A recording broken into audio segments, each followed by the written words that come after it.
Assalamualaikum warahmatullahi wabarakatuh. Bismillahirrahmanirrahim. Alhamdulillahi rabbil alamin. Wa afdalus salati wa atamut taslimi ala sayyidina wa maulana Muhammadin wa ala alihi wa sahbihi ajma'in wa ba'du.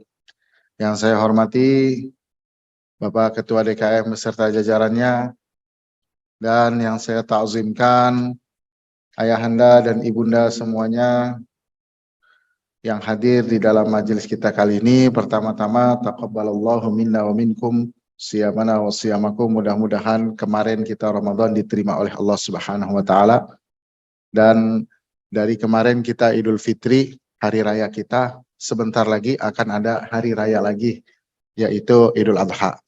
Kalau Idul Fitri itu kaitannya hasil daripada keimanan kita. Kalau Idul Adha, hari raya hasil daripada berserah diri kepada Allah Subhanahu wa taala. Karena di ayat puasa Allah memanggil dengan diksi ya ayyuhalladzina amanu, wahai orang yang beriman. Maka puasa Ramadan itu sejatinya berkaitan dengan iman. Sementara hadiahnya adalah Idul Fitri. Nah, kalau di dalam Idul Adha besok ini itu adalah karena berserah diri. Berserah dirinya Nabi Ibrahim alaihi salam dan Nabi Ismail, kemudian oleh Allah diberikan hadiah, jadilah namanya Idul Adha.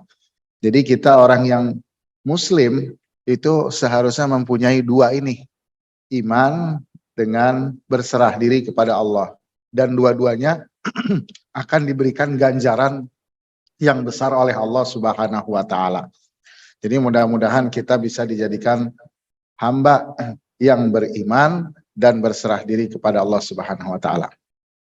Bapak-bapak semuanya, lanjut dari kajian kita Akidah Tahawiyah, pertemuan ketiga, masih dengan judul mentauhidkan Allah Subhanahu wa taala beserta dengan sifat-sifat sempurnanya. Langsung saja kita akan memasuki, kita masih di bab al-ilahiyat. Jadi tauhid babnya, bab tauhid itu terbagi menjadi tiga. Bab ilahiyat, bab nubuat, sama bab sam'iyat.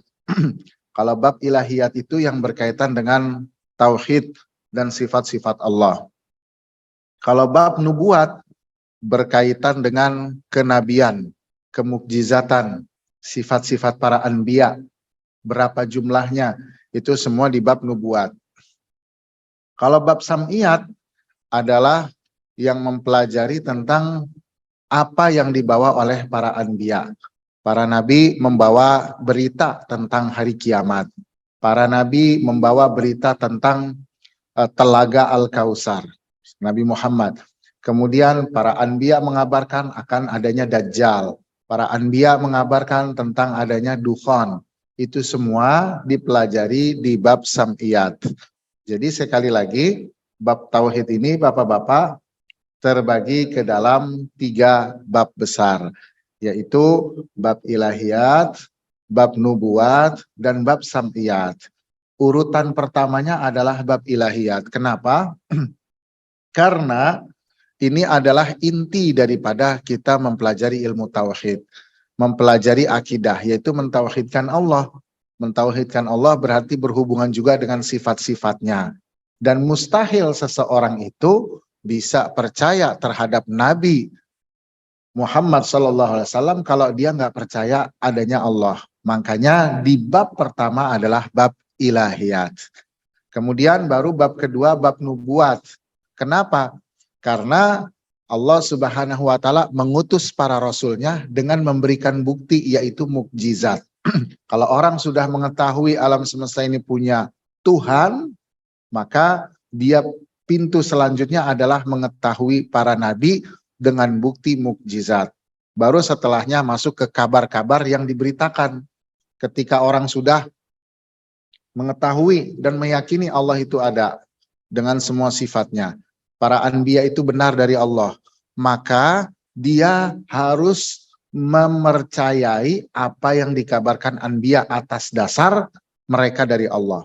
Walaupun mereka belum bisa ya menemukan penjelasannya. Kayak misalnya begini, kita kan dikabarkan oleh Nabi Muhammad tentang hukum, salah satunya hukum fikih. Apa hukum fikih misalnya? Kalau yang namanya buang angin membatalkan sholat. Nah, kita nggak bisa bilang lantas ini hukumnya nggak masuk akal. Nggak bisa. Kenapa? Karena kita bisa mengatakan seperti itu kalau kita nggak melihat silsilah sebelumnya, silsilah berpikir sebelumnya. Kalau kita melihat, enggak, ini bukan nggak masuk akal, ini justru masuk akal. Kenapa? Karena ini dikabarkan oleh seseorang yang mempunyai bukti bahwasannya dia dari Allah. Maka ini adalah sesuatu yang pasti bisa dipertanggungjawabkan. Atau misalnya Nabi Muhammad mengabarkan hari kiamat akan terjadi. Ya, kita nggak bisa lantas ini nggak masuk akal. Kenapa? Karena pintu masuknya bukan dari kita menelaah pernyataan itu sendiri, tapi dari pintu yang lain, bahwasanya yang ngabarin adalah seorang nabi yang mempunyai bukti kalau dia itu nabi, dan sehingga dia itu pasti dari Allah. Kalau dari Allah berarti udah pasti benar. Jadi bukannya tidak masuk akal, tetapi pintu masuk dan cara pandangnya dari mana. Nah inilah makanya pentingnya kita mempelajari ilmu tauhid, ilmu akidah. Nah bab pertamanya bab ilahiyat. Kita langsung masuk ke kitabnya ya Bapak-bapak. Mungkin ada yang punya, pernah dibagiin pada pertemuan lalu. Jadi nanti kalau yang mau kitabnya lagi silahkan diminta kepada Bapak Rudi ya. Nanti diprintkan lagi. Ini dibagikan secara gratis ya. Bismillahirrahmanirrahim. Naqulu fi tauhidillahi mu'taqidina bitaufiqillah. Kami berkata dalam mentauhidkan Allah seraya dengan meyakini sepenuhnya, sepenuh hati. Diiringi dengan taufik Allah. Nah, berarti di sini ada 2 poin yang harusnya kita ketahui. Kami berkata dalam mentauhidkan Allah. Lantas apa itu makna tauhid? Kemudian diiringi dengan taufik Allah. Kita harus mengetahui apa yang dimaksud dengan taufiknya Allah. Nah, berarti ada 2 makna yang harus kita ketahui. Jadi kata Imam At-Tahawi, beliau menyatakan, sebelum kita bertauhid, ya kita siapin diri. Kemudian kata Imam At-Tahawi, kita mentauhidkan Allah dengan yakin dan diiringi dengan taufik, baru masuk. Sesungguhnya Allah itu Maha Esa. Maka di sini ada poin. Ya, kita harus mengetahui makna tauhid. Kita harus mengetahui makna taufik untuk memahami ucapannya atau perkataannya daripada Al-Imam At-Tahawi. Kemudian kata Imam Tahawi, tauhid itu kontennya apa sih? Kita mentauhidkan Allah, kontennya itu innallaha wahidun la syarika lahu. Sesungguhnya Allah itu esa, tidak ada sekutu baginya.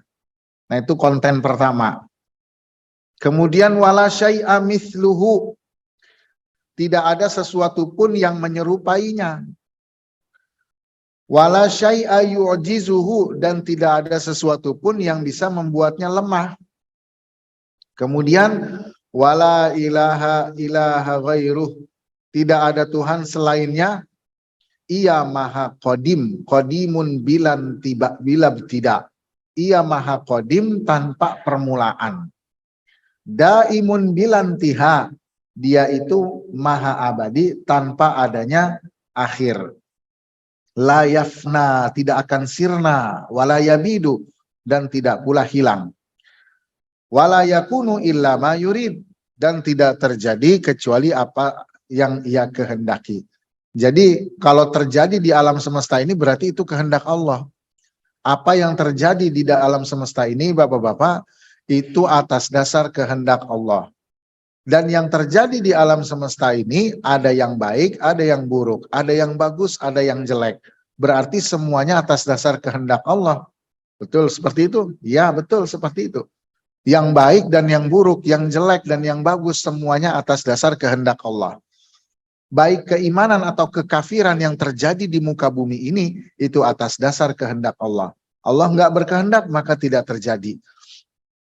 Nah, tetapi Allah tidak meridhoi kecuali keimanan dan ketaatan. Walaupun kekafiran itu dari Allah, tetapi Allah tidak meridhoinya. Nah, sekarang Bapak-bapak kita memahami teks ini. Di sini kan disebutkan sesungguhnya Allah itu Maha Esa. Berarti di sini Allah disifati dengan Esa. Kemudian tidak ada sesuatu pun yang menyerupainya. Berarti Allah disifati dengan sifat yang berbeda dengan makhluknya. Kemudian disifati Allah dengan Qadim. Ini jelas banget oleh Imam Tahawi. Kemudian Allah disifati dengan abadi. Ya tidak sirna. Kemudian itu semua menunjukkan Allah itu ada. Berarti ada beberapa sifat dari teks ini yang dipaparkan oleh Imam At-Tahawi. Allah itu disifati Esa, Allah itu tidak menyerupai makhluknya sedikit pun, Allah itu Maha Qadim, kemudian Allah Maha Abadi, dan itu semua menandakan Allah itu ada. Berarti ada 5 sifat yang disebutkan di dalam teks ini Bapak-bapak, yaitu Allah Maha Ada, Allah Maha Esa, kemudian Allah tidak menyerupai makhluknya, kemudian Allah Maha Qadim, dan Allah Maha Abadi. Ini dari teks yang dipaparkan oleh Al-Imam At-Tahawi. Dan ini menunjukkan kesempurnaan Allah. Nah, bagaimana ini kesempurnaannya? Ini sifat sempurna bagi Allah. Kita bisa mengetahui ini adalah sifat sempurna bagi Allah kalau kita sudah mengetahui apa makna yang dikandung daripada teks ini. Oke? Ya. Pertama kita harus mengetahui dulu seperti yang tadi ya, dari teks ini kita harus mengetahui dulu apa itu tauhid dan taufik. Ya. Kata Imam At-Tahawi, naqulu fi tauhidillah, kami berkata dalam mentauhidkan Allah seraya dengan meyakininya sepenuh hati, ya, diiringi dengan taufik Allah. Oke, kalau begitu apa itu tauhid? Nah, kita bahas. Tauhid secara bahasa artinya asal katanya dari wahdah. Wahdah itu satu. Jadi wahid. Wahid itu yang pertama. Kalau wahdah itu satu. Nah, kemudian di dalam bahasa Arab ada namanya ilmu shorof. Singkatnya, ilmu shorof itu yang membahas imbuhan. Kita misalnya pukulan, dimasukin imbuhan memukul. Kemudian pukulan dijadikan pasif, jadinya dipukul. Nah, itu yang membahas begitu di dalam bahasa Arab dinamakan ilmu shorof. Nah, ini ilmu shorof sangat penting bagi mereka yang ingin menggali dan mengambil mutiara di dalam Al-Quran. Mustahil seseorang itu bisa mengambil mutiara yang dikandung Al-Quran tanpa ilmu shorof. Ini wajib hukumnya. Kalau dari terjemahan tidak bisa. Nah, tauhid itu berasal dari kata wahdah, satu. Kemudian kemasukan imbuhan. Jadi wahada, yuwahidu, artinya menjadikan satu atau menghukumi sesuatu dengan satu. Ya, jadi handphone ini saya bilang ini satu, berarti saya mensifati handphone dengan satu. Maka ini namanya tauhid secara bahasa. Saya menjadikan handphone ini sebagai satu. Dan kalau artiannya itu menjadikan perkara itu menjadi satu, seakan-akan perkara ini ada banyak. Kemudian kita kumpulin jadi satu. Maka arti bahasa tauhid adalah menghukumi sesuatu dengan satu atau menggabungkan sesuatu menjadi satu. Itu artian bahasa. Nah, jelas artian bahasa ini tidak bisa diterapkan di dalam pelajaran kita sekarang ini. Kenapa? Karena sejatinya Allah itu sudah esa tanpa dijadikan oleh kita esa. Allah itu sudah esa bahkan sebelum kita diciptakan. Maka artian bahasa di sini tidak sejalan atau tidak bisa diterapkan di dalam teks. Teks daripada kitab Imam At-Tahawi. Jadi ini dia arti daripada bahasa. Sedangkan artian istilah, nah ini istilah syar'i. Dia tauhid itu mengesahkan Allah dalam beribadah. Baik secara zat sifat, dan perbuatannya. Maksudnya bagaimana? Maksudnya kan kita ini manusia ini punya kelemahan, maka butuh zat yang menjadi sandarannya. Zatnya itu haruslah maha mutlak dalam kesempurnaannya, karena itu yang pantas untuk disandarkan. Ketika seorang hamba bersandar kepada zat yang maha mutlak, sifatnya maha sempurna, itulah yang dinamakan ibadah. Nah, orang yang mengesahkan Allah dalam beribadah dan dia meyakini zatnya Allah itu hanya satu, kemudian sifatnya tidak dimiliki oleh selainnya, begitu pula perbuatannya tidak dimiliki oleh selainnya, maka itu dinamakan dengan tauhid. Jadi kita beribadah dengan kriteria di sini tuh namanya tauhid. Nah, ini ada poin bahwasannya esa itu bukan hanya zat, tetapi juga mencakup sifat. Berarti ketika kita mentauhidkan Allah, kita harus meyakini pula sifat Allah hanya pada Allah saja. Tidak ada pada yang lain, seperti kudroh, kuasa. Hanya Allah lah yang sebetulnya memiliki kudroh. Manusia sebetulnya nggak punya kuasa. Manusia sebetulnya tidak punya ilmu. Yang punya ilmu sebetulnya adalah Allah. Yang mempunyai kehendak sebetulnya adalah Allah. Yang mempunyai sifat sempurna sebetulnya adalah Allah. Maka kalau orang yang belajar tauhid, yang tauhidnya bagus, dia akan mempunyai mental yang kuat seperti yang digambarkan Al-Quran. Akarnya nancep ke bawah, kemudian orang beriman diibaratkan pohon. Akarnya nancep ke bawah, pohonnya ke atas tumbuh kuat. Kenapa seperti itu?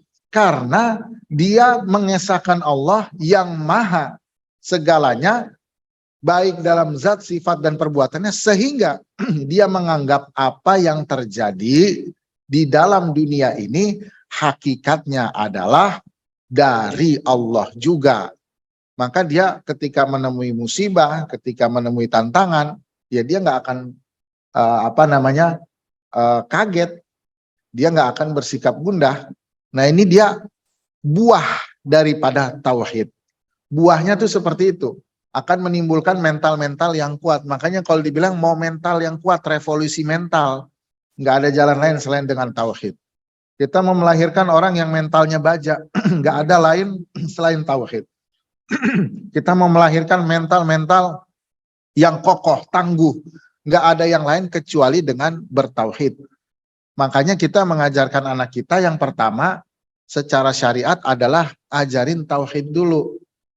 Sebelum ngajarin sholat, sebelum ngajarin puasa, sebelum ngajarin zakat, itu dituliskan oleh para ulama yang penting adalah tauhid. Jadi kita menghujamkan tauhid di dalam dadanya, sehingga nanti mereka ketika sholat itu untuk bertauhid, ketika mereka berpuasa itu untuk bertauhid, ketika mereka berzakat itu untuk bertauhid. Jadi mereka tahu gitu tujuan untuk melaksanakan syariat atau fikih, sholat, zakat, puasa, dan haji itu untuk mentauhidkan Allah. Itu atas dasar tauhid. Kalau mereka sudah didasari dengan tauhid, maka disinilah akan lahir orang-orang dengan mental baja, dengan mental-mental yang kuat. Jadi ini artian tauhid secara syar'i. Nah, kalau artian tauhid secara ilmi itu maksudnya secara dia dipandang sebagai ilmu, maka tauhid ini artinya ilmu yang memberikan kemampuan untuk mengokohkan akidah Islam. Akidah Islam itu keyakinan. Misalnya kita yakin Nabi Muhammad itu sebagai Nabi. Ini kan keyakinan kita. Cara ngokohinnya gimana? Oh, cara mengokohkannya begini. Nah, ilmu yang memberikan itu dinamakan ilmu tauhid. Kita yakin Allah itu Maha Esa. Ini kan keyakinan kita. Kan keyakinan kita boleh goyah, bahkan boleh hilang. Nah, gimana cara mengokohkannya? Berarti harus didasari dengan dalil. Dalilnya gimana? Dikasihlah solusinya, nih dalilnya begini. Nah, yang memberikan solusi itu dinamakan ilmu tauhid. Nah, jadi tauhid di sini ada tiga arti. Artian bahasa, artian syar'i sama artian ilmi. Inilah yang disebutkan di dalam kitab Hasyiah Al-Baijuri ala Jauharatit Tauhid. Nah, yang dimaksud dengan Imam Tohawi apa di dalam kitabnya tadi? Kami berkata mentauhidkan Allah. Tauhid di sini artian yang mana ya? Apakah artian bahasa, artian syar'i, atau artian ilmi? Nah, di sini tidak mungkin diartikan secara bahasa. Ketika Imam Tohawi tadi bilang di dalam kitabnya, kami berkata mentauhidkan Allah. Kalau diartikan bahasa nggak nyambung. Kami berkata menjadikan Allah satu kesatuan, nggak sah. Berarti bukan artian bahasa. Kemudian bukan juga artian ilmi. Kami mentauhidkan Allah atau berilmu dengan bertujuan mengokohkan akidah Islam. Ini nggak nyambung juga. Berarti yang dimaksudkan Imam Tohawi tadi di dalam kitabnya, yang ditekskan di dalam kitabnya adalah makna syar'i. Jadi kami berkata mentauhidkan Allah. Kami berkata dalam mengesahkan Allah ketika beribadah, baik secara zat, sifat, dan perbuatannya. Jadi yang dimaksudkan tauhid tadi oleh Al-Imam Tohawi adalah artian syar'i.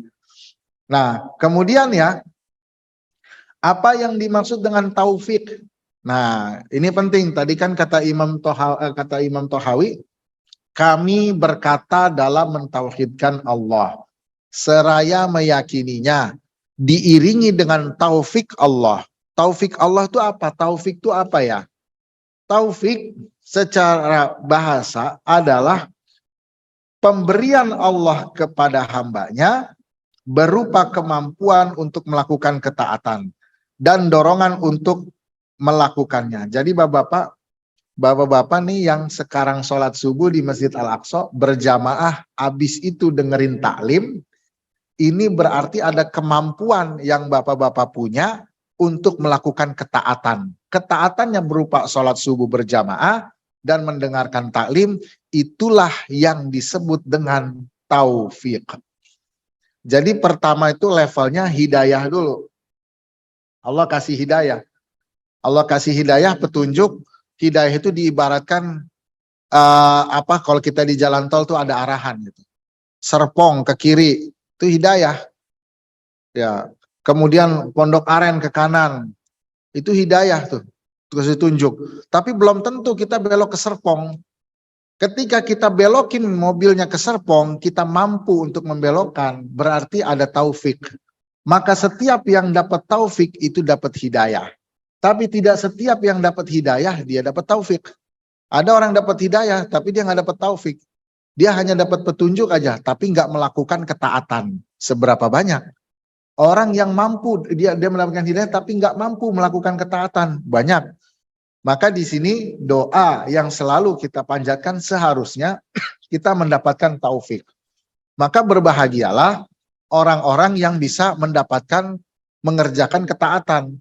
Dia seharusnya tidak merasa bisa dikatakan tidak merasa sombong. Kenapa? Karena dasarnya dia pun melakukan ibadah itu karena taufik dari Allah Subhanahu wa taala. Sehingga ketika melihat orang lain yang tidak sholat, orang yang lain belum taat, dia tidak menyatakan dirinya lah yang the best. Kenapa? Karena dia akan yakin saya juga mengerjakan ketaatan itu dapat taufik dari Allah. Sedangkan dia belum dapat taufik dan dapat hidayah, maka kita nggak berhak untuk mencelaknya. Yang ada adalah kita berhak untuk mendakwahinya sebagai perantara untuk sampai kepadanya hidayah dan taufik. Jadi seperti itu kalau kita sudah memahami taufik. Begitu juga kalau kita sudah memahami ayat pertama surat Al-Fatihah, Alhamdulillahirrabbilalamin. Kita mahamin ayat itu aja. Ketika kita dipuji sama orang, kita nggak akan terbang. Ketika kita dicela, kita nggak akan tumbang. Kenapa? Karena di ayat Alhamdulillahirrabbilalamin, segala puji alnya itu bapak-bapak, al di Alhamdulillah, itu menunjukkan kul itu semua. Jadi semua pujian itu gimana? baik pujian antara makhluk dengan makhluk, antara makhluk dengan Allah, antara Allah dengan makhluk, ya, antara Allah dengan dirinya sendiri, semuanya sebenarnya milik Allah. Jadi ketika kita dapat pujian dari makhluk, sebenarnya milik Allah. Sebenarnya hakikatnya makhluk itu lagi muji Allah, bukan punya kita gitu. Jadi ketika saya dibilang misalkan, wah Masya Allah anaknya bagus, anaknya soleh, wah Masya Allah apa namanya bapak akhlaknya bagus. Kalau kita paham Alhamdulillah, kita nggak akan terbang. Kenapa? Itu makhluk yang lagi muji, itu lagi muji Allah, bukan muji saya. Karena saya juga melakukan itu karena taufik. Dan hakikatnya itu pujian kembalinya ke Allah, bukan ke saya. Jadi tidak ada space kita untuk jumawa. Nah, jadi inilah kalau kita memahami apa namanya Islam dengan cara berilmu. Jadi kita lebih memahami seperti itu. Jadi kita lebih apa namanya mendalam dalam bermuamalah juga. Dan kita kalau dalam hal ini khususnya ya dalam hal ketika dipuji atau dicela, kita nggak bersikap bahasanya norak lah. Ya, ketika dipuji malu-malu, cukup ucapkan alhamdulillah. Kenapa? Karena hakikatnya dia muji bukan muji kita, muji Allah. Maka itu pujian milik Allah, bukan milik kita. Makanya lillah, lillah, lillah itu artinya kalau di terjemahan Quran itu artinya milik Allah. Sebenarnya kalau dibahas dari segi ilmu nahwu itu katanya begini, alhamdu mustahiqun lillah. Artinya segala puji itu berhaknya hanya bagi Allah. Jadi yang berhak dipuji hanyalah Allah. Kita sebenarnya nggak berhak. Berarti kita cuma pancaran doang. Kita cuma dikasih doang. Begitu juga ketika dicela. Pada hakikatnya bukan ke kita. Nah disinilah sebenarnya macam seperti ini tuh dibahas di dalam ilmu tasawuf. Karena di sini penulis kitab menyinggung hal ini, maka saya terpaksa harus menjelaskan. Sebenarnya ini mendalamnya di ilmu tasawuf. Makanya bapak-bapak sangat beruntung dan sangat enak hidup itu, beribadah itu kalau diiringi dengan tasawuf. Diiringi dengan tazkiyatun nafas. Kenapa? Karena untuk mensiasati diri dia agar jangan sampai ibadahnya malah yang menggelincirkan dia. Boleh jadi ibadah kita yang kita perbuat justru itu yang menggelincirkan kita. Misalkan ada orang yang dia sholat tahajud nggak pernah ketinggalan. Tapi ketika dia bangun yang dia rasakan adalah tuh lihat orang-orang di komplek ini nggak ada yang bangun. Saya doang yang bangun. Itu bangunnya dia, tidurnya dia itu lebih bagus daripada dia bangun. Tidurnya dia nggak ada ujub, tapi dia bangun, dia ujub ngeliat kanan kiri nggak ada yang bangun. Nih saya aja yang bangun, lihat nih. Itu ujub, berarti dengan ibadahnya dia tergelincir. Nah makanya kita butuh namanya ilmu tasawuf.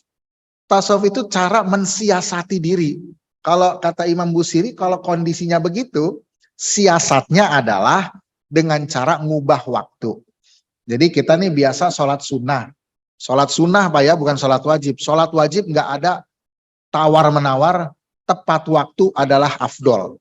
Mau ada ria mau enggak, lebih afdol. Nggak ada tawar-menawar, itu sholat 5 waktu.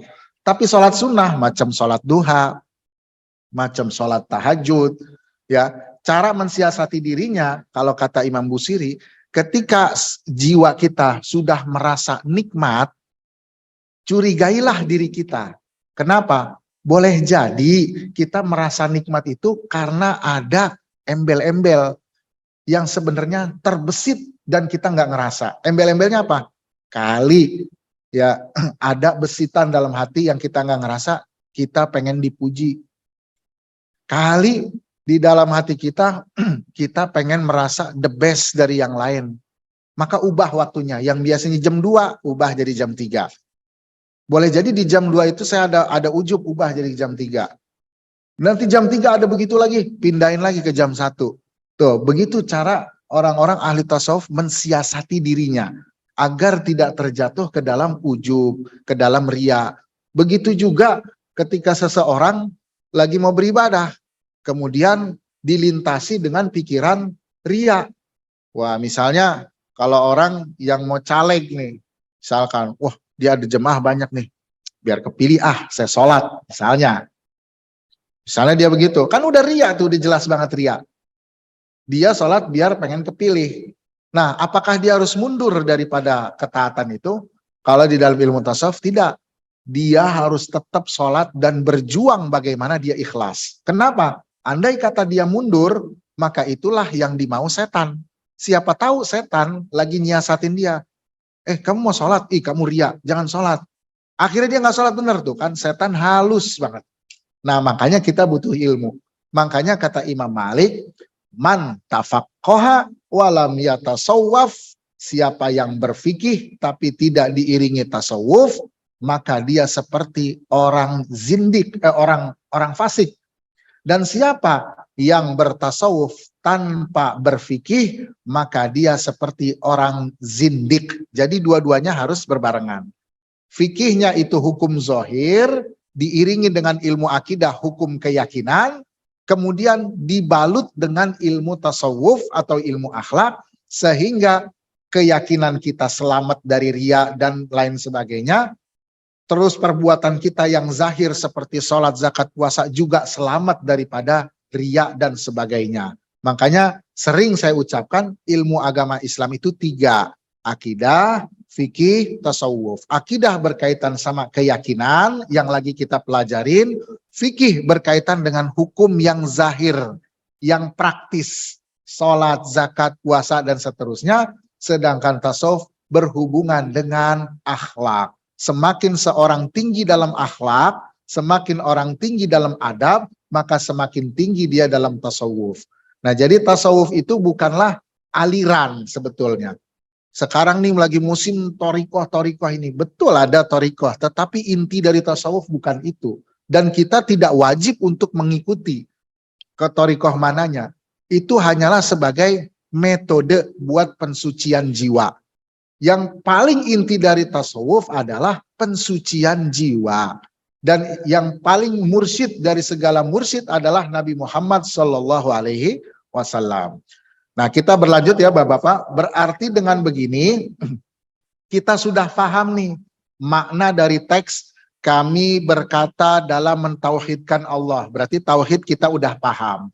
Seraya dengan meyakininya sepenuh hati, artinya jangan sampai tauhid kita, beribadah kita mengesahkan Allah, meyakininya esa dalam zat, sifat, dan perbuatannya, jangan sampai setengah hati. Nggak bisa tauhid itu setengah hati. Kehitungnya nggak tauhid. Jangan sampai tauhidnya ini keluar, na'udzubillah, sebelum dia wafat. Mudah-mudahan kita diwafatkan dalam keadaan bertauhid. Kemudian diiringi dengan taufik Allah, maksudnya kalau kita sudah bertauhid, pada hakikatnya bukanlah usaha kita. Pada hakikatnya bukanlah izin kita, melainkan adalah izin Allah. Makanya kalau ditanya apa yang paling kita syukuri dalam hidup ini seharusnya adalah kita dijadikan orang yang bertauhid. Itu yang perlu paling kita syukuri. Yang lain-lainnya belakangan, kita dikasih rumah, dikasih motor, itu nggak lebih berharga daripada kita dikasih kemampuan oleh Allah untuk bertauhid. Itu udah Masya Allah. Udah tiket sorga lah ibaratnya. Sorga udah lebih indah daripada yang dunia. Jadi sekali lagi Bapak-Bapak, nikmat yang seharusnya paling kita syukuri, kita itu diberikan kemampuan, kita diberikan kemudahan untuk mentauhidkan Allah Subhanahu wa Ta'ala. Nah, inilah makna daripada teks pertama dari Imam Thahawi. Sekarang kita masuk lagi selanjutnya. Apa selanjutnya? Kata tentang sifat-sifatnya, sifat-sifat Allah Subhanahu wa Ta'ala. Saya bacakan teksnya dulu. Innallaha wahidun la syarika lahu. Sesungguhnya Allah itu wahid. Wahid esa. La syarika lahu. Tidak ada sekutu baginya. Wala syai'a mithluhu, dan tidak ada sesuatu yang sepertinya. Wala syai'a yu'jizuhu, dan tidak ada sesuatu yang bisa membuatnya lemah. Jadi kita mentauhidkan Allah tadi kan katanya. Kontennya apa ya? Seakan-akan ada orang yang bertanya sama Imam Thahawi. Wahai Imam Thahawi, tadi kamu mengatakan kami bertauhid kepada Allah. Lantas kontennya apa ya? Konten tauhid. Kontennya ini loh, kata Imam Thahawi. Kontennya itu kamu meyakini sesungguhnya Allah itu Maha Esa. Itu konten tauhid yang pertama. Tidak ada sekutunya. Kamu juga harus meyakini ini, kata Imam Thahawi. Kemudian tidak ada sesuatu pun yang bisa membuatnya lemah. Nah, ini konten ketiga. Maka dari sini Bapak-bapak yang digarisbawahi, ketika Imam Thahawi menyatakan Allah itu Maha Esa, maka Allah disifati dengan wahdaniyah. Nah, ini sifat 20 nih. Tapi oleh Imam Thahawi nggak pakai istilah. Disebutin aja ngalir gitu. Ketika kita mensifati Allah itu wahdaniyah, berarti Allah mempunyai sifat wujud. Berarti dari kalimat sesungguhnya Allah itu Maha Esa, itu ada dua sifat yang terkandung di dalamnya. Apa? Sifat wahdaniyah dan sifat wujud. Maka di sini udah ada dua sifat yang kita ambil yang harus kita yakini. Apa? Allah itu punya sifat wahdaniyah dan Allah punya sifat wujud. Nah, ini dulu nih yang mau kita cerna satu persatu. Baik, kita lanjut. Nah, di sini Bapak-bapak ya. Ini Imam Thahawi belum nyebutin dalilnya, masih sebutin lewat aja gitu. Boleh dibilang Imam Thahawi hanya menyebutkan untuk mendoktrin, tidak untuk mengokohkan. Karena di sini nggak ada buktinya. Kalau ditanya apa buktinya Allah Maha Esa, Imam Thahawi nggak menyebutkan. Apa buktinya Allah itu ada, Imam Thahawi nggak menyebutkan. Nah, berarti ini memang sifatnya doktrin. Doktrin itu bukanlah sesuatu yang buruk. Dia itu sifatnya netral. Ketika doktrinnya berhubungan dengan sesuatu yang bertentangan dengan syariat, dia buruk. Ketika doktrinnya itu berupa syariat, maka dia baik. Jadi doktrin ini bukanlah hal yang baik atau buruk secara mutlak. Nah, di sini Imam Thahawi ingin mendoktrin kepada para pembacanya agar meyakini keyakinan yang seharusnya diyakini orang muslim. Kenapa hanya mendoktrin Imam Thahawi? Karena Imam Thahawi menulis buku ini, audiensnya adalah non-spesialis. Orang non-spesialis cukup mengetahui aja. Asal usulnya, dalilnya nggak perlu tahu. Atau di dalam kitab yang lain, para ulama menjelaskan dalil yang harus diketahui oleh orang non-spesialis, dalil yang global aja, yang umum aja, cukup. Kalau dalil spesialis yang dia pengen mengokohkan akidah Islam, pengen menangkal dari syubhat-syubhat luar dan syubhat-syubhat dalam, maka dia harus mendetail dalilnya sampai ke akar-akarnya. Nah, di sini Imam Thahawi bukan untuk itu audiensnya. Nah, maka di sini kita mau sebutkan apa dalil wahdaniyah, apa dalil daripada wujud. Kita pindah. Ya, pertama kita harus yakini dulu Allah disifati dengan keberadaan. Allah ada. Maka Allah punya sifat wujud. Kemudian Allah disifati dengan keesaan, maka Allah wahdaniyah punya sifat. Itu berdasarkan teksnya tadi. Tapi kan belum disebutin dalilnya. Maka kita masuk ke dalam dalilnya. Kan wujud, Allah punya sifat wujud. Ya, kita mulai dengan sifat wujud dulu. Ya, walaupun Imam Thahawi menyebutkannya wahdaniyah, tapi dengan wahdaniyah itu ada sifat wujud. Maka kita harus tahu dulu wujud sifat Allah, sifat wujud bagi Allah. Allah disifati wujud, disifati ada, harus kita yakini. Butuh dalil nggak? Butuh dalil. Allah maujud, Allah ada. Tuhan itu ada. Butuh dalil nggak? Butuh bukti nggak? Oh ya butuh. Buktinya apa? Banyak orang kok yang mencari dan banyak orang yang tidak percaya. Artinya itu menandakan keberadaannya Allah membutuhkan dalil atau bukti. Nah, dalilnya, dalil itu ada dua. Dalil akli dan dalil nakli.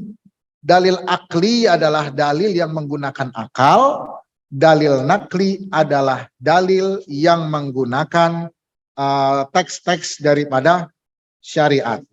Ya, jadi sekali lagi Bapak-bapak di dalam ilmu akidah itu ada dua dalil. Pertama adalah dalil akli dan yang kedua adalah dalil nakli. Ya, Ini akan kita bahas satu persatu, dalil akli dan dalil nakli dari sifat-sifat Allah. Sebelumnya kita harus pahami dulu Bapak-bapak bahwasanya tidak ada pertentangan antara akal sehat dengan syariat, tidak bertabrakan. Bahkan Ibnu Taimiyah yang sering diklaim tidak menggunakan dalil akli, beliau menyatakan bahwasannya syariat itu tidak bertentangan dengan dalil akli. Beliau menyatakannya di dalam kitab Dar'ut Ta'arud Bainal Akli wan Nakli. Jadi menolak adanya pertentangan antara akal dengan dalil syariat. Ya, sebentar Bapak-bapak ya. Oke. Nah, di dalam sifat Allah ini, di dalam sifat wujud ini, dalil yang digunakan itu dalil akli, bukan dalil nakli. Dalil dari akal sehat, bukan dalil dari syariat. Nggak bisa kita mencari dalil keberadaan Allah dengan dalil syariat. Kenapa? Karena ini akan menjadikan para anbiya kalah debat. Ini akan menjadikan para anbiya nggak bisa menghadapi lawannya. Jadi kalau kita lihat begini, kalau seandainya pakai dalil nakli, orang mengklaim Allah itu ada. Kemudian dari mana dalilnya? Dalilnya dalil nakli dari syariat. Kan berupa teks wahyu. Kemudian nanti ditanya, kamu tahu dari mana itu teksnya itu benar? Kan yang namanya teks itu berupa informasi. Kalau informasi bisa benar bisa salah. Kamu tahu dari mana ini informasinya benar? Karena ini dari Allah. Kamu tahu dari mana Allah itu ada? Ini dari teks ini. Itu teksnya benar dari mana asal usulnya? Karena ini dari Allah. Lah ini teksnya menyatakan Allah itu ada. Ini dari Allah. Lah Allah itu ada buktinya mana? Ya teks ini. Jadinya muter aja terus. Nah bagaimana para anbiya menginikan mendebat para pendebatnya? Ini di dalam surat Al-Baqarah ya. Di ayat 282 di ayat 260 Nabi Ibrahim disebutkan ya, a'udzubillahi minasyaitonirrajim. Wa idz qala Ibrahim rabbi arini au kalladzi marra ala qaryat alam tara ila alladzi hajja Ibrahim fi rabbih. Ini ayat 258 ya Bapak. Alam tara ila alladzi hajja Ibrahim fi rabbih an atahu Allahul mulk. Bukankah kamu melihat kepada orang yang lagi mendebat Ibrahim dalam permasalahan Tuhannya, yaitu Nabi Ibrahim dengan Namrus, debat siapa yang Tuhan. Nah, apa kata Nabi Ibrahim? An atahullahul mulk idz qala Ibrahim rabbiyalladzi yuhyi wa yumit qala ana uhyi wa yumit. Jadi siapa nih yang raja sesungguhnya? Kata Namrus, saya rajanya, saya Tuhannya. Kemudian kata Nabi Ibrahim apa? Kata Nabi Ibrahim, Rabbiyalladzi yuhyi wa yumit. Tuhanku itu yang bisa mematikan dan menghidupkan. Kamu nggak bisa mematikan dan menghidupkan. Kata Namrus apa? Bisa saya mematikan dan menghidupkan. Sini datangin orang satu. Kemudian orang didatangin depan Nabi Ibrahim. Kata Nabi Ibrahim apa? Qala ana uhyi wa umit. Saya juga bisa hidupin dan mematiin orang ini. Buktinya, wahai pengawal, matikan dia. Yang satunya hidupkan dia. Tuh, saya juga menghidupkan dan mematikan. Nabi Ibrahim berhenti sampai situ? Enggak. Nabi Ibrahim bilang apa? Qala Ibrahim fa innallaha ya'ti bisyamsi minal masyriq fa'ti biha minal maghribi fabuhital ladzi kafar. Oke, kata Nabi Ibrahim, kalau kamu emang berkuasa dan Tuhan itu berkuasa sehingga kita mengatakan kamu Tuhan, oke. Tetapi Tuhan itu atau matahari terbit dari timur, tenggelam di barat. Sekarang kalau emang kamu itu berkuasa, maka terbitkan matahari itu dari barat dan tenggelamkan di timur. Kalau kamu nggak mampu, berarti kamu bukan Tuhan. Kenapa? Karena Tuhan itu berkuasa. Nah di sini fabuhital ladzi kafar. Orang Namrusnya ini kalah. Dengan apa Nabi Ibrahim itu mendebat? Dengan dalil akli. Apakah Nabi Ibrahim bilang, oh nih dalilnya nih, saya dapat wahyu. Kata Namrus, itu dari mana wahyunya? Dari Allah. Buktinya mana itu? Allah itu ada. Ini wahyu yang saya dapatkan. Dari mana itu wahyu? Dari Allah. Kamu tahu dari mana Allah itu ada? Dari wahyu yang saya dapatkan. Ya muter aja. Nabi Ibrahim gak akan menang lawan pendebatnya. Makanya kata para ulama, dalil keberadaan Allah adalah dalil akli. Inilah yang ditekskan sendiri oleh Al-Quran. Lantas bagaimana kita bisa mendapatkan dalil Allah itu ada dengan dalil akli? Ini sudah dirumuskan. Dan para sahabat dulu dalilnya simple. Dalil kausalitas. Sebab akibat. Kalau dulu orang-orang Arab tuh mencari dalil Allah itu eksis. Itu dengan jejak onta. Kata orang-orang Arab Baduy, jejak onta itu menunjukkan adanya onta. Maka alam ini menunjukkan adanya pencipta. Dalilnya sederhana. Itu kan akal, kan onta aja lewat jalan ada yang lewat, jejak onta aja menunjukkan ada onta, berarti alam ini menunjukkan ada yang ciptain. Begitu dalil orang Arab Baduy dulu, simple. Makanya kayak Abu Lahab, Abu Jahal, dan semuanya yang ada di zaman jahiliyah, itu jangan disangka mereka nggak percaya adanya Allah. Percaya. Dan mereka menyatakan nggak mungkin alam semesta ini tidak punya Tuhan. Dan mereka percaya Nabi Ibrahim Nabi, Nabi Ismail Nabi, Nabi Muhammad Nabi, mereka udah tahu. Tapi mereka tidak beriman karena motif politik. Itu yang mereka membuat mereka tidak beriman. Karena kata Abu Jahal, kalau saya beriman sama Muhammad, ntar saya nggak jadi lagi pemimpin. Yang pemimpin Muhammad. Ntar nggak lagi orang-orang beli dagangan kita pada musim haji. Begitu motifnya politik. Kalau dari segi akal udah nggak ada jalan lagi. Nah itu orang-orang Arab jahiliyah tuh dulu begitu. Mereka meyakini Allah itu ada, kecuali kaum namanya Dahriyah. Itu ateis emang. Mereka menyatakan ya kita ini hidup dan mati ya begitu aja, emang fenomena biasa. Itu sebagian kecil. Tapi mayoritas mereka meyakini Tuhan itu ada. Itu dalil akli dulu zaman mereka. Zaman Nabi Muhammad, simple. Zaman sekarang dalil aklinya kudu lebih kompleks lagi. Kenapa? Karena syubhat makin banyak. Makanya dirumuskan oleh para ulama. Ya, pakai silogisme, pakai kias namanya.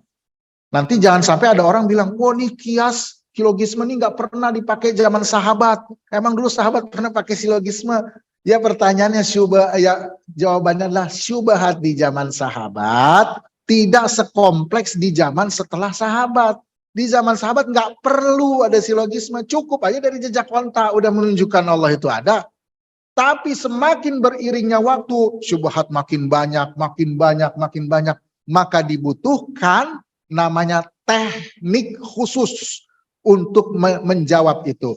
Tekniknya kan butuh ilmu, makanya dimasukkan sedikit cara berpikir yang dibawa oleh kaum falasifah atau filosof. Itu ngambil tekniknya doang. Habis itu dipakai untuk membantah mereka. Nah inilah yang jadi serangan sebagian kaum yang enggak paham. Mereka menyatakan ini nih tuh lihat tuh. Ini pakai istilah filsafat. Makanya sesat. Padahal itu istilah cuma dijadikan metode untuk mengisbatkan Allah dan membantah mazhab mereka sendiri. Dr. Zakir naik ke panggung menjelaskan Allah itu ada, Islam itu benar. Pakai istilah apa? Pakai istilah sains. Apakah bisa lantas kita bilang, oh Dr. Zakir Naik nih nggak sesuai sama sahabat, karena dulu sahabat Nabi nggak ada yang begini nih. Itu kan bodoh. Sahabat Nabi nih tauhidnya nggak begini nih, ini tauhidnya Zakir Naik nih bid'ah ini. Nah, bodoh itu.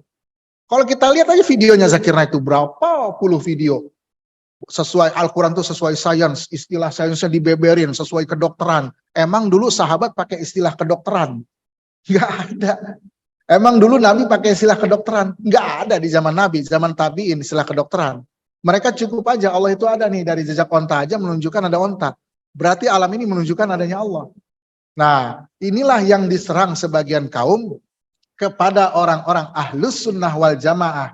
Dengan metode Asy'ariyah, mereka menyatakan, oh Asy'ari ini menggunakan silogisme.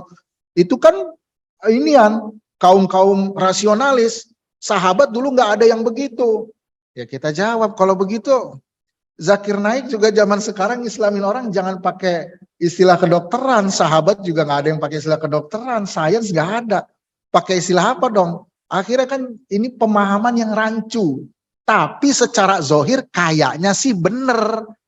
Kalau kita telaah lebih dalam, loh kok begini ya? Jadi secara zohir tuh kayaknya bener gitu. Pas ditelaah ke dalam, loh kok begini gitu. Harusnya Zakir Naik tuh jangan ngomong begitu.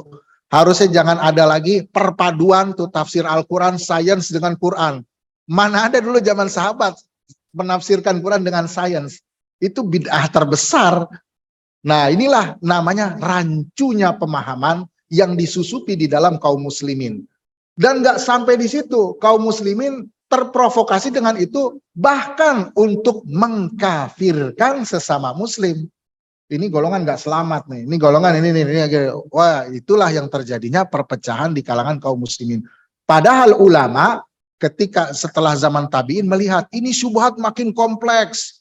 Kaum filosof yang terpengaruh dengan pemikiran Yunani menggunakan ilmu-ilmu mereka, menggunakan silogisme, menggunakan ilmu logika, ilmu mantik. Kemudian syubhat makin kompleks. Gimana nih cara membalasnya? Apakah bisa qala Allah Ta'ala, qala Rasulullah, qala Allah Ta'ala. Nanti kata orang mereka, ya kita juga qala Allah Ta'ala, qala Allah Rasulullah. Ayo bagaimana? Makanya dipakailah dalil akli, yaitu dengan menggunakan silogisme. Nah, kita kembali ke tema kita Bapak-Bapak, bagaimana dalil akli tentang wujudnya Allah? Dalil aklinya ada 3 Bapak-Bapak. Pertama, mustahilnya adanya akibat atau efek atau hasil tanpa sebab, hukum kausalitas. Jadi harus ada sebab, harus ada akibat, pasti ada sebab. Itu secara akal nggak terbantah. Anak kecil juga mengakui. Dari anak kecil sampai anak gede ngakuin. Ada akibat, pasti ada sebab. Tapi kalau akibat tanpa adanya sebab, anak kecil juga ngingkarin. Itu dalil pertama. Dalil kedua, mustahilnya sebab akibat tanpa ujung, tasalsul. Sebab, misalnya ini akibat, sebabnya B, sebabnya C, terus nggak berujung, nggak ada ujungnya. Ini mustahil. Yang ketiga, mustahilnya daur, muter-muter kayak tadi. Yang kita bahas sekarang Bapak-Bapak hanya nomor 1, karena ini paling mudah. Kalau untuk nomor 2 dan 3, itu insya Allah kalau ada waktu lain saya akan beberkan. Cuma ini yang paling mudah dan cukup bagi kita. Apa mustahilnya akibat tanpa sebab? Kan kalau kita perhatikan fenomena alam, itu kumpulan efek, sebab, kumpulan akibat, efek, hasil. Tahu dari mana kita? Lihat pada realita.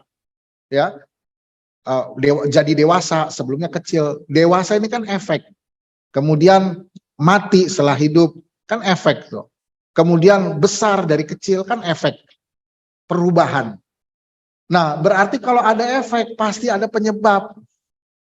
Berarti secara logika, secara akal, alam semesta ini harus punya penyebab, mau nggak mau. Dan penyebabnya ini harus hidup, karena yang mati nggak bisa menggerakkan. Dan penyebabnya ini harus punya ilmunya, karena kalau yang nggak punya ilmunya, nggak bisa menyebabkan yang tadi. Penyebab ini harus punya sifat kehendak, karena kalau nggak berkehendak, gimana mau menyebabkan?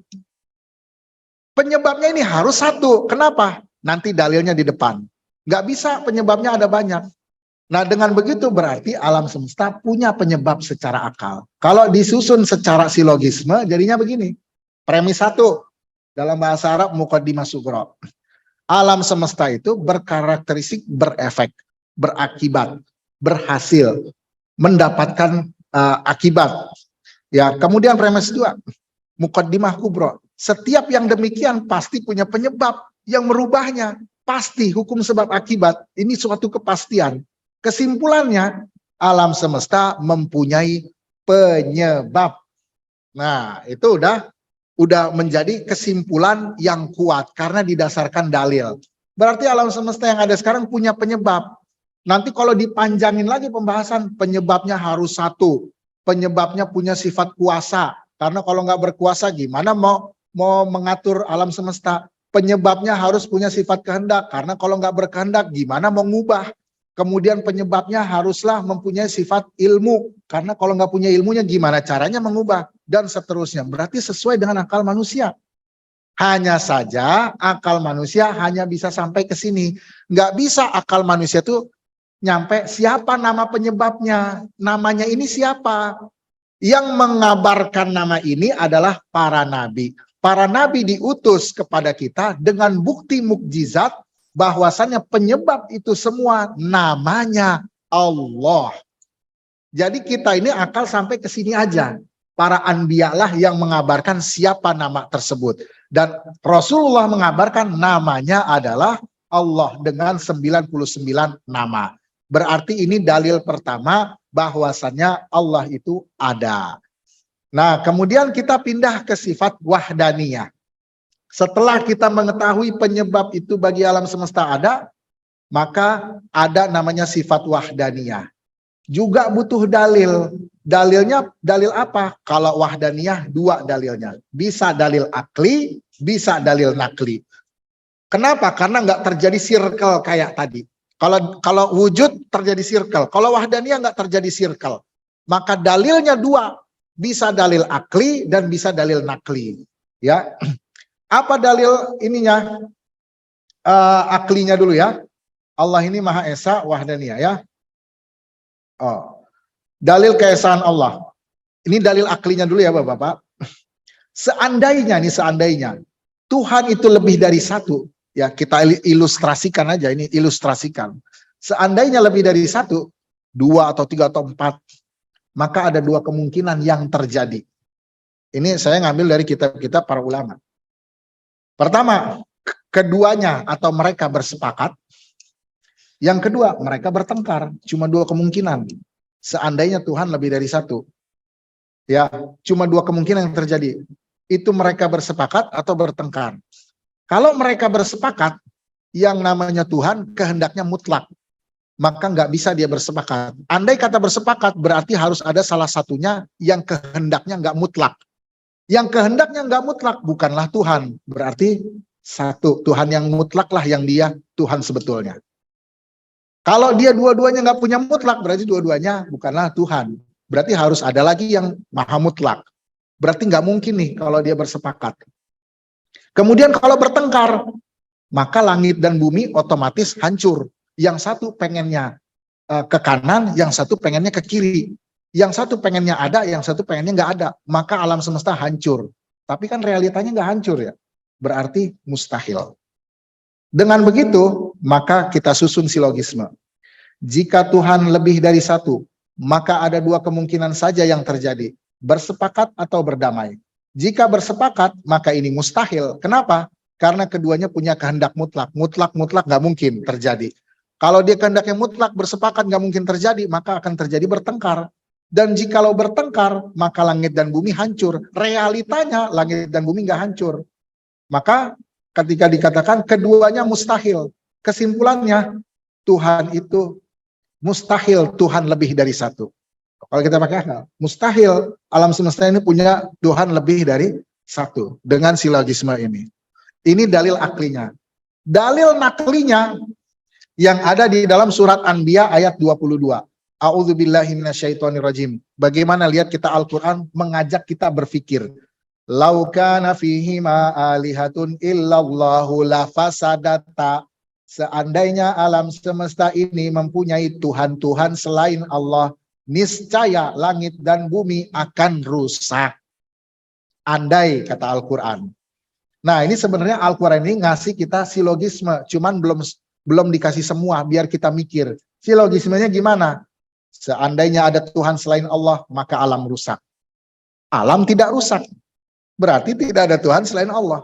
Nah, Al-Quran ini bagaimana ngajak kita buat berpikir. Ini dalil nakli bahwasannya Allah Subhanahu wa Ta'ala mempunyai sifat esa.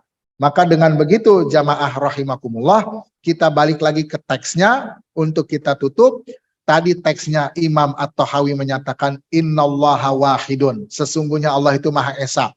Kita udah tahu dalil aklinya, kita udah tahu dalil naklinya. Dengan begitu Allah itu juga ada. Dan kita udah tahu dalil keberadaan Allah. Maka dengan begitu kita sudah mengambil dua sifat sempurna bagi Allah, yaitu sifat wujud dan sifat wahdaniyah beserta dengan dalilnya. Dengan begitu pelajaran kita telah usai pada hari ini. Saya mohon maaf atas segala kekurangan, baik dari penjelasan ucapan atau tingkah laku, karena hakikatnya yang benar hanyalah dari Allah, yang salah dari saya. Sebelum ditutup, apakah ada pertanyaan Bapak-Bapak? Pertanyaan yang sangat menarik, Masya Allah, Barakallahu Fik. Memang pasti akan tergambar, ya kan? Cuman kita harus mengetahui bahwasanya Allah mempunyai sifat mukhalafah lil hawadisi. Yang itu belum kita sampai ke situ. Mukhalafah lil hawadisi itu Allah berbeda dengan makhluknya sedikit pun. Maksudnya tidak sama sedikit pun dengan makhluknya. Artinya beda benar-benar mutlak. Ayatnya apa? Ayatnya laisa kamitslihi syai'. Allah sama sekali tidak menyerupai sesuatu pun dari makhluknya walaupun sedikit. Artinya Allah sudah mendeklarasikan Allah berbeda dengan makhluknya. Dan dalil aklinya, ya, dalil aklinya singkatnya Pak ya, seandainya Allah itu menyerupai makhluk, maka Allah Subhanahu wa taala membutuhkan mengambil hukum makhluk. Ketika Allah mengambil hukum makhluk itu sifatnya berubah, maka Allah nanti berubah. Ketika Allah berubah, maka butuh sesuatu yang merubahnya lagi, dan ini mustahil. Ini akan dibahas di dalam sifat mukhalafah lil hawadisi. Artinya, ketika kita sampai pembahasan wujud aja, belum sampai ke pembahasan mukhalafah lil hawadisi, maka kita akan timbul pertanyaan kayak tadi. Kita harus meyakini untuk sekarang dulu bahwasannya Allah Subhanahu wa taala Maha Maujud. Dengan akal kita bisa tahu Allah itu maujud, tetapi Allah tidak serupa dengan makhluknya. Ketika terbayang, misalkan orang terbayang tiba-tiba bentuknya gimana, cukup dia ketahui Allah tidak seperti bayangannya. Karena Imam Ghazali menyatakan, ya, menafsirkan ayat yang tadi, laisa kamitslihi syai'. Kullu ma yakhturu bibalika fallahu khilafu dzalika. Apa yang terbesit di dalam pikiran kita dengan bentuk Allah, Allah nggak seperti itu. Nah, lantas bagaimana misalnya? Tapi kita terbesit aja. Nah, kita kembali ke ayat la yukallifullahu nafsan illa wus'aha. Allah nggak membebankan kita kecuali yang kita sanggup. Datang itu bayangan begitu, pasti itu dari setan. Kita berusaha menolak, datang lagi. Khalas, la yukallifullah. Tapi kita harus tahu Allah itu nggak begitu. Cukup sampai di situ. Allah tidak begitu. Nanti kita paparkan dalil aklinya. Apa sih dalil aklinya Allah nggak sesuai dengan makhluk? Dalil logisnya itu apa? Dan dalil naklinya apa? Itu nanti di pembahasan selanjutnya. Terima kasih atas pertanyaan yang sangat menarik. Mungkin yang ingin ditanyakan oleh Bapak adalah bagaimana Allah menciptakan sesuatu yang dia nggak ridho. Seperti itu ya? Iya, prinsip dasarnya adalah kan kita sering baca Malikul Mulk, Asmaul Husna. Kan ada kajiannya di sini Ustaz Jumharudin ya kalau nggak salah ya. Ada sifat Allah Malikul Mulk, raja dari segala raja. Raja dari segala raja itu mempunyai kehendak mutlak.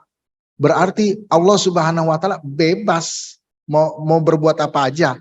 Makanya Allah nyatakan di dalam Al-Qur'an, la yus'alu amma yaf'al. Allah itu nggak ditanya, sebetulnya nggak berhak untuk kita nanya. Ya Allah, kenapa begini? Kenapa begitu? Karena pada dasarnya semua milik Allah. Berhak Allah buat berbuat sesuai dengan apa yang Allah mau. Terserah. Sebetulnya prinsip dasarnya begitu. Cuman di sisi lain Allah punya sifat hakim. Hakim itu ketika seseorang, ketika ada zat berbuat sesuatu, ya sesuatunya itu karena hikmah. Sesuatunya itu karena adanya kemaslahatan. Allah punya sifat hakim. Maka ketika Allah menciptakan kekafiran itu karena hikmah. Hikmahnya apa? Kan Allah sudah menciptakan sorga dan neraka. Andai kata nggak ada kekafiran, itu neraka siapa yang ngisi? Siapa yang ngisi? Harus ada yang ngisi. Makanya coba dibuka surat As-Sajdah. La'amla'anna jahannama minal jinnati wan nasi ajmain. Surat As-Sajdah. Bisa dilihat. Jadi kata Allah, udah janji Allah, kita akan penuhi neraka jahanam dari golongan jin dan manusia. Artinya apa? Kalau Allah nggak ciptakan kekafiran, siapa yang ngisi dari manusia sama jin? Direncanakan dengan sengaja, skenario semuanya dari Allah. Makanya itu tadi Bapak, ketika kita dibilang, kita ini bersyukur, apa sih yang paling kita syukuri? Kita paling bersyukur kita ditakdirin muslim. Itu paling bersyukur, karena insya Allah kita nggak jadi bahan bakarnya neraka gitu. Allah udah menskenariokan siapa yang masuk neraka. Nanti ada nih di kitabnya. Berapa orang, siapa yang duluan, siapa yang terakhir, siapa yang pertengahan. Makanya kalau kita doa, doanya jangan tanggung-tanggung. Ya Allah, saya minta sorga Firdaus, gratis gitu aja doainnya. Gratis maksudnya nggak usah dihisap, langsung masuk. Jadi kalau kita doa sama Allah jangan tanggung-tanggung. Ya Allah minta sorga Firdaus tanpa hisap. Nah itu bisa dikabul insya Allah. Mudah-mudahan kita tanpa hisap semua Bapak-Bapak.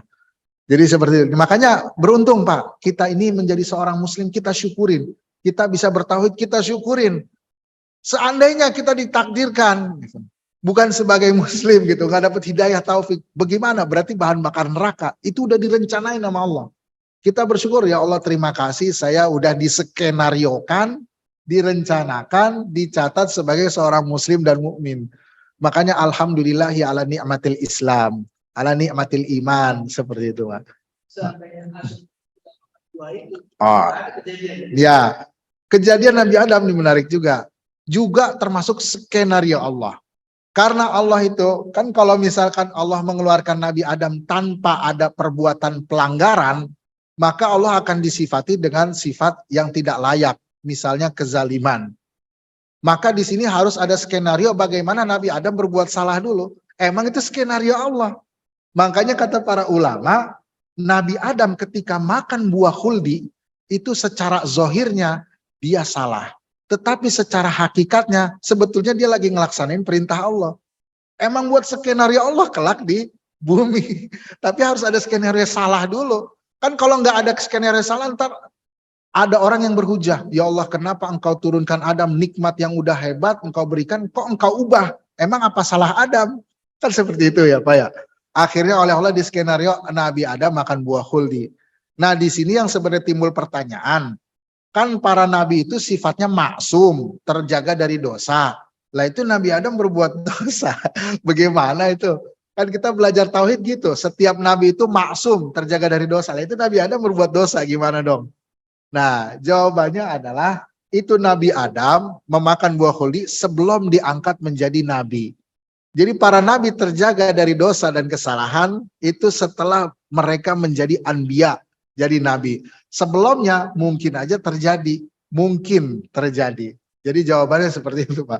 Jadi sekali lagi kejadian Nabi Adam Pak, bukan kejadiannya Nabi Adam itu sendiri karena kehendak sendiri, karena sebenarnya itu skenario Allah. Makanya ada Pak di dalam Sahih Bukhari. Ini Sahih Bukhari. Saya nggak ingat teks Arabnya secara per huruf. Cuman intinya begini. Nabi Musa ketika bertemu Nabi Adam di akhirat, Nabi Musa bilang begini, inilah orang yang menyebabkan kami ini keluar dari sorga. Kata Nabi Musa begitu. Kata Nabi Musa begitu. Emang Nabi Musa kebiasaan sama kaum yang suka ngeritik. Jadinya ketularan juga. Emang kaum yang sukanya ngotak-ngatik. Nah, makanya diutus kepada kaum itu orang yang pintar juga. Orang yang kuat juga badannya. Ya, Nabi Musa begitu Nabi Adam di akhirat, inilah orang yang menyebabkan kita keluar dari surga neraka dan seberapa banyak orang yang masuk neraka, kata Nabi Musa. Terus kata Nabi Adam, inikah orang yang disebut dengan kalimullah sedangkan dia nggak paham takdir? Kata Nabi Adam begitu. Jadi kata Nabi Adam ini orang bukan pinter tapi keminter. Jadi kata Nabi Adam ini semua kan udah takdirnya Allah. Kita orang muslim ya kudu ini beriman sama takdirnya Allah. Makanya kita ditakdirin muslim, udah bersyukur banget. Andai kata kita nggak dapat apa-apa, cuma dapat iman Islam, wah udah segalanya itu Pak. Kita dapat itu, udah berharga banget, udah mutiara banget itu. Itulah yang harus kita jaga. Jaga mutiara ini harus dengan ilmu. Ilmunya apa ya? Tadi ilmu akidah, ilmu fikih, ilmu akhlak. Itu cara menjaganya. Begitu Pak, kira-kira. Ustadz, mengapa lazim kita dengan rahmat bergandengan dengan taufik? Ya. Sebenarnya taufik gandengan itu sama hidayah Bapak-Bapak ya. Rahmat itu konsekuensi dari hidayah dan taufik. Ketika orang dapat hidayah, dia dapat taufik. Ketika dapat taufik, dia mampu melaksanakan ketaatan. Ketika dia mampu melaksanakan ketaatan, disitulah rahmat Allah turun. Jadi, kenapa rahmat itu bergandengan sama taufik? Karena konsekuensi dari taufik adalah turunnya rahmat Allah. Kalau kita kan di Indonesia biasanya kalau doain orang pakai bahasa Arab kan paling barakallahu fikum gitu Pak ya. Sebenarnya jangan itu doang. Doanya Pak, doain taufik. Kalau orang Mesir suka doain taufik. Waffaqakumullah. Semoga Allah memberikan kamu taufik. Itu lebih dalam lagi Pak maknanya. Karena kalau udah dapat taufik pasti dapat berkah. Dapat berkah belum dapat taufik. Jadi doakan waffaqakumullah. Sekarang agak diganti dikit, bukan barakallahu fikum. Waffaqakumullah. Biar Allah memberikan kita taufik. Kemudian ada lagi pertanyaan, nggak ada lagi ya Pak Agung ya? Oh, baik, itu aja. Baik. Terima kasih Bapak-Bapak. Saya tutup dengan bacaan hamdalah dan kafaratul majlis. Alhamdulillahirabbil alamin. Subhanakallahumma wa bihamdika asyhadu alla ilaha illa anta astaghfiruka wa atubu ilaik. Wassalamualaikum warahmatullahi wabarakatuh.